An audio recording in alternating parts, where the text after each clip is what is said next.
Hello everyone, I am Professor Fawaz Parkar from Kalsekar Technical Campus Panvel, and today we are going to discuss the angular methods for setting out simple curve. Basically there are two methods by which a simple circular curve can be set using a theodolite. The first method is known as the one theodolite method or Rankines method, which is also known as deflection angle method, and the second method is known as two theodolite method. Now first we'll discuss the one theodolite method.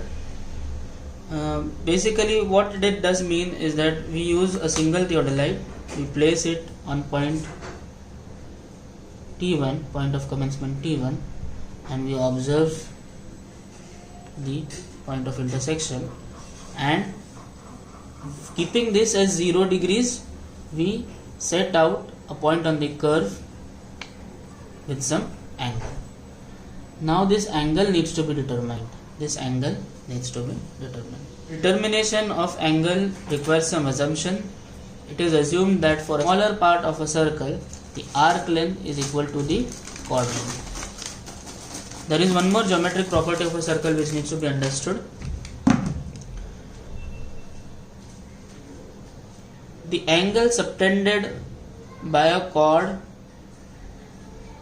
with a tangent from a common point is half of the angle which is subtended by the same chord to the center of the circle. So this is a geometric property of circles.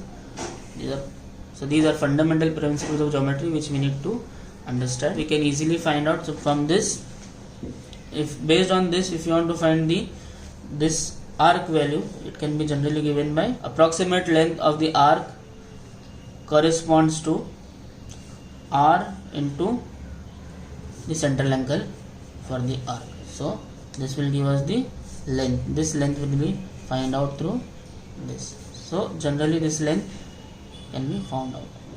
So we will call this length as C. We will assume chord length to be equal to the arc length, and we will call it as C. So chord length will be given by this formula, r into twice of the central angle. So in case of a curve, we need to find out what angle needs to be set out on the theodolite for arriving at this point. So as we have seen, the arc length corresponds to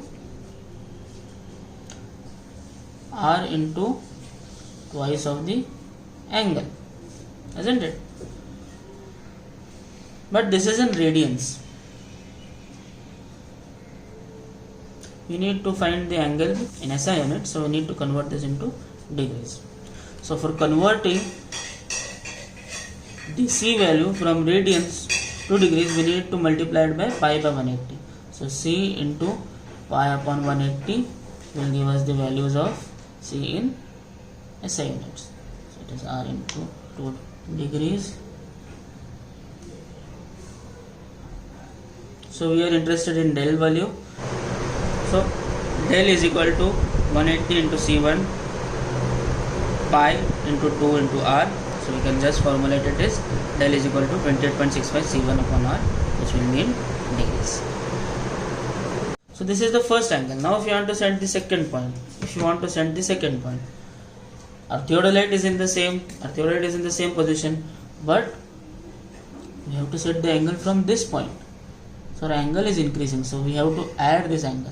So generally the angle to be set for the first chord is denoted delta 1, it is given by del 1. For the second chord we also need to add this angle which was initially set. So the second angle will be delta 2 will be del 1 plus del 2.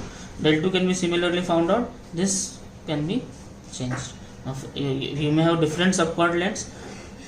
Just remember one thing, there will be one initial subchord and one final subchord, and in between we will have normal chords. Normal chord will be equal to the peg interval. So this C1 value will be different, Cn value will be different, and from C2 to Cn minus 1 you will have same values.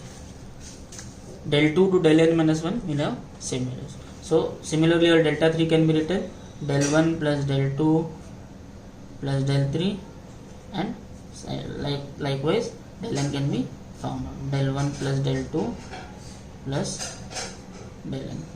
So using these principles, the curve can be sorted out. One check we get, because we have discussed the property of circle, that this angle, when we reach T2, so this angle should be half of this angle. So what we'll get, del n should always be equal to delta by 2. This check we have to verify. Now we will see the two theodolite method.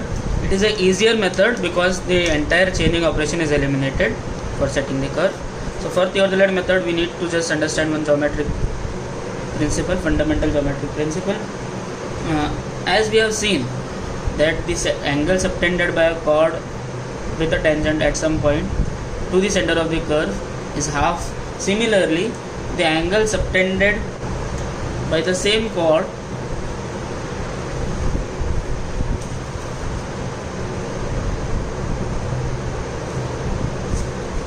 the angle subtended here will also be half of this angle. So this will be half of 2 delta. So ultimately it is, this angle is how much? This angle is ultimately delta, which is equal to this angle. So using this logic, what is done? Another theodolite is set at point T2. Another theodolite is set at point T2, and the point T1, point of commencement T1 is observed. Now whatever angle we set from T1, when the theodolite is T1, when the first theodolite is T1, whatever we set, whatever angle we set from I through T1, the same angle will be set through this. So irrespective of the angle, here there is no need of setting a particular angle. You can set any angle. Whatever angle you set here, suppose this is some angle, say 30 degrees. The same angle you will set here, 30 degrees. What we need to do is, an assistant will move with a ranging rod in this line. Person who is working with the theodolite will direct him to move in the line behind, and another person who is operating the theodolite T2 will see at what point this comes in its range. Then the point can be established. Similarly, another angle if we set, suppose say 45 degree. So for 45 degree also, same 45 degree will be set here.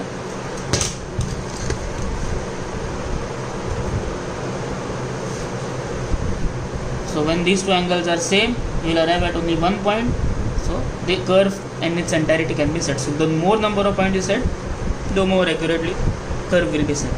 So two theodolite method is a very easy method because it eliminates the chaining operation. Only the problem is that you will require two theodolites and two experts who know how to operate the theodolite. Thank you.